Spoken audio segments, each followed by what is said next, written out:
अस्सलाम वालेकुम गाइस, क्या हाल है? उम्मीद करता हूँ सब ठीक-ठाक खैरियत से होंगे। सबको मेरी तरफ से नमस्कार। इमरान भाई की तरफ से भी आप सबको नमस्कार। ठीक है, हम वेलकम करते हैं हम अपने स्मार्ट रिएक्शन चैनल के ऊपर आपका बहुत-बहुत शुक्रिया आने का। तो आज की जो हम आपको वीडियो दिखाने वाले हैं वो 10 मिनट तो every Indian empire in 10 minutes की वीडियो है। सब कुछ उसमें आपको दिखाएँगे, हम भी देखेंगे आपके साथ। तो चलते हैं हम अपनी वीडियो की तरफ। सबसे पहले मैं आपको बता दूँ कि मैं हूँ आपका होस्ट शब्बीर अहमद, मेरे साथ है कामरान। मेरा तो कामरान उसने पहले इंट्रोडक्शन आपको दे दिया है ना जी हाँ, कि कामरान की तरफ से आ गया तो मैं समझ क्या बता दूँ। गए। तो चलते हैं हम अपनी वीडियो की तरफ। Let's see.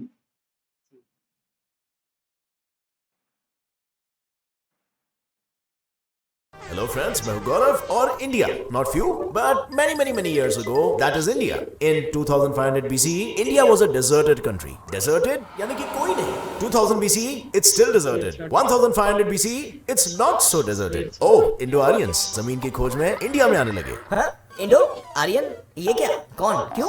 वेल ये है इंडो आर्यंस, हमारे एंसेस्टर्स जो रह रहे थे लास्ट इन अफगानिस्तान, लेकिन फिर अफगानिस्तान में आ गए क्रेजी हैवी ड्राउट इश्यूज जिससे ऑब्वियसली सब कोलैप्स्ड और बचा एक ही option, let's move to India. Well okay, welcome to India. Ding dong, कौन है? It's time.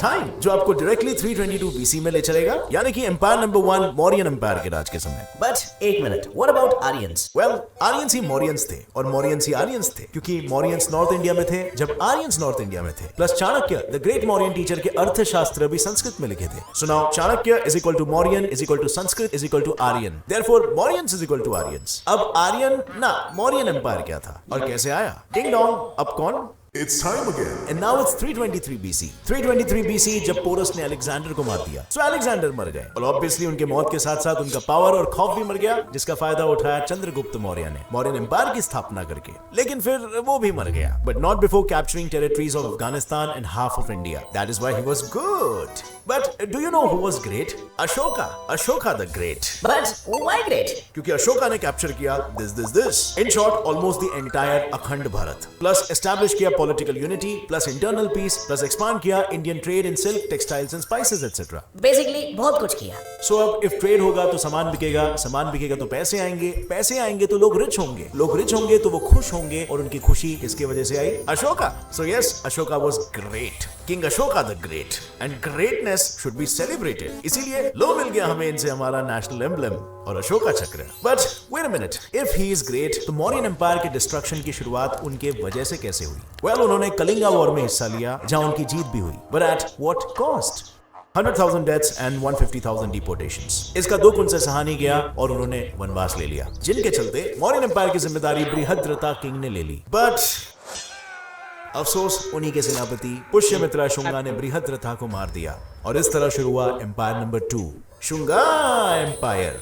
बट फिर वो भी मर गए. फिर राजा बना वो जिसने उसको मारा और जो खुद मर गया, का बेटा अग्निमित्रा. अग्निमित्रा ने सिर्फ कश्मीर तक ही अपने बॉर्डर्स को एक्सटेंड नहीं किए, बल्कि साथ साथ में उसने मथुरा आर्ट स्टाइल को विदेशों में भी फेमस कर दिया, जिससे ऑफ कोर्स पैसा ही पैसा हो गया. पर उम्र होने के बाद वो भी मर गया और फिर एम्पायर को संभाला जो मर गए उन्हीं के वंश के बेटे देवभूति ने. पर उनकी भी एक वीकनेस थी, औरतें.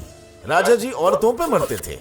औरत का चक्कर बाबू भैया, औरत का चक्कर. बेकार होता है नहीं, बेकार हुई शुंगा एम्पायर की किस्मत, क्योंकि एक अप्सरा के लालच में राजा जी अपना राजपाट कानवास डायनेस्टी के नाम कर अप्सरा जी के साथ हनीमून मनाने चल दिए. उसके बाद समय का पहिया चलता गया, डायनेस्टीज पे डायनेस्टीज राज करती गई, हिंदुस्तान की रूख बदलती गई और फाइनली 6 डायनेस्टीज डिस्ट्रॉय होने के बाद बारी आई हमारे तीसरे एम्पायर की, द चोला एम्पायर, जिसने भारत में 1500 साल राज किया है and became the longest ruling empire in the history of the world. लेकिन फिर ये चोलाज अपनी टेरिटरीज को कब्जा करने के बाद इंडियन हेरिटेज जैसे कि ये और ये बनाने में व्यस्त हो गए, इतने कि अपने कब्जे किए हुए टेरिटरीज को प्रोटेक्ट करना ही भूल गए और नजर हटी तो दुर्घटना घटी. So yes, Pallava dynasty destroyed Cholas. फिर कुछ साल बीते और उसके बाद कुछ और साल बीते, जिसके साथ भारत में 14 डायनेस्टीज भी बीत गए और हम पहुंच गए 320 AD में हमारे चौथे एम्पायर गुप्ता एम्पायर के करता धरता राजा चंद्रगुप्त 1 की शादी में. अब इसके पहले की कहानी मत पूछो. कमरान भाई अभी चौथा एम्पायर चल रहा है। अब ये साहब लोगों की इस चौथे एम्पायर के दौरान कितनी उसने मौतें करवा दी है। ये मर गया, वो मर गया। एक ही उसने खुशी देखी यार 150 साल. अभी वो क्या के हटेगा कोई दिन उसने तीर चला दिया, मर गया, ये भी कर आ गया, मर गया यार। मर गया, आ गया। बंदा बहुत ज्यादा मवाद करा रहा है इस वीडियो के अंदर, लेकिन बहुत मजा आ रहा है यार हमें। चलिए आगे ये क्या करता है। अब देखिए 6 और पड़े हुए हैं, 6 में कितनी हाँ। मौतें करवाता है ये। हिस्ट्री बड़ी कमाल की है। हाँ बिल्कुल। पूछना किसी को नहीं मालूम। लेकिन लॉन्ग स्टोरी शॉर्ट, शादी में राजा ने अपनी रानी कुमार देवी के पिताजी वासुदेव वर्मा को भी बुलाया, यू नो, फॉर कन्यादान एंड ऑल। और उन्होंने गिफ्ट में राजा के लिए लाया टड़ा वेस्ट इंडिया के पाटलिपुत्र का अक्खा kingdom. So what does that mean? It's Gupta empires time. Gupta empire लाया भारत में साइंटिफिक और educational revolution, you know, because of Kalidas, Aryabhatta, Varaha Mihira and Vatsyayana and all, जिन्होंने संस्कृत, लिटरेचर, मैथमेटिक्स वगैरह में बहुत तोड़ा और फोड़ा। लेकिन इनके राजा ने भी कम नहीं मरोड़ा। चंद्रगुप्त ने अपने गुप्ता एम्पायर को पाटलिपुत्र से आधे भारत में फैला दिया और फिर वो खुद फैल गए जमीन पर। जिसके बाद उनके बेटे समुद्रगुप्त ने राज संभाला। समुद्रगुप्त एके नेपोलियन ऑफ इंडिया अपनी शातिर तलवारबाजी के लिए जाने जाते हैं। इन्होंने कई युद्ध लड़े और लड़ते लड़ते कई मंदिरें भी बनाए, मल्टीटास्किंग करते करते, जैसे कि ये और ये। लेकिन फिर अफसोस, लड़ते लड़ते थक गए और एक युद्ध के दौरान उन्होंने वीर गति प्राप्त की। इनके बाद के सारे गुप्ता राजा चाय कम पानी निकले और हंस डायनेस्टी ने इन्हें घोट के निगल दिया बिना डकार के। या अब चलो हिस्ट्री में स्पीड लेते हुए और 13 डायनेस्टीज को पीछे छोड़ते हुए हम बात करेंगे उस एम्पायर की जिसने गुप्ता एम्पायर से कम और चोला एम्पायर से ज्यादा हिंदुस्तान की जमीन पर राज किया। हमारा 5वां empire, the eastern Ganga empire, जिनके राजा इंद्रवर्मा I ने ओडिशा से शुरू करके भारत में अपना राज यहां तक फैलाया। लेकिन ये एम्पायर भारत के लिए कुछ कर पाए उससे पहले कुछ दाढ़ी वाले हरा चादर ओढ़े भारत में जबरदस्ती घुस गए। Of course Mughals. So what does this mean? It's war time. So 505 से 1950 CE तक वेस्टर्न गंगाज ने सिर्फ इनसे लड़ाई की। ये लड़ाई तो चल रही थी कर्नाटका में कावेरी रिवर के पास, लेकिन मीनवाइल भारत के बंगाल में 400 सालों तक राज करने आ गया था हमारा 6वां एम्पायर, द पाला एम्पायर। और फिर 1000 CE में होयसाला एम्पायर। नहीं, मैं गाली नहीं दे रहा। सो ईस्टर्न गंगा एम्पायर ने पाला को देखा और पाला ने होयसाला को देखा और सोचा दुश्मन का दुश्मन तो अपना दोस्त है ना, और लो तीनों लग गए इन दाढ़ी वालों पे गैंग बैंग करने। लेकिन फिर 1950 CE में दिल्ली के सुल्तान फिरोज शाह तुगलक ने ये देख के बोला ऐसे कैसे, और एक सिटी बजा के ओडिशा पे हमला बोल दिया। So now the scores are Mughals 1, Ganga empire 0, plus also Mughals 1, Pala empire is equal to 0। हाँ, वो भी हार गए। But wait, we still have Hoysala empire. लेकिन फिर एंट्री हुई रणवीर सिंह, अलाउद्दीन खिलजी की, और उसने भी बोला ऐसे कैसे। And so now the scores are Khilji 1, Mughal 1+1 and Hoysala, Pala and Ganga is equal to 0-0-0। हाँ, इसके बाद कुछ ऐसा ही हाल था हमारे देश का, क्योंकि अब हिंदुस्तान पर लहरा रहा था हरे रंग का मुगली और खिलजी झंडा, क्योंकि दौर आ गया हिंदुस्तान के 8वें और 9वें एम्पायर्स का, the Mughal and the Khilji empire. Talking about the great Khilji empire, Alauddin Khilji ने इंडिया के डेवलपमेंट के लिए ओके फाइन, इंडिया के डिस्ट्रक्शन के लिए सोमनाथ टेंपल पे हमला कर 20 मिलियन दिनार चुराए, 6 बड़े और 50 से ज्यादा छोटे छोटे टेंपल्स तोड़े, सोमनाथ के आसपास वाले गांव तहस महस किए और नालंदा लाइब्रेरी और उसमें रखी हुई 9 मिलियन मैन्युस्क्रिप्ट को जला दिया। सो भारत का ये नाश अलाउद्दीन ने 1290 से 1316 तक इतनी शिद्दत से किया कि अंत में 1316 में वो थक के मर गया, और इसके बाद के खिलजी के सभी वारिस सब थकेल निकले। तो बस फिर मुगल एम्पायर ने खिलजी एम्पायर का कर दिया गेम ओवर।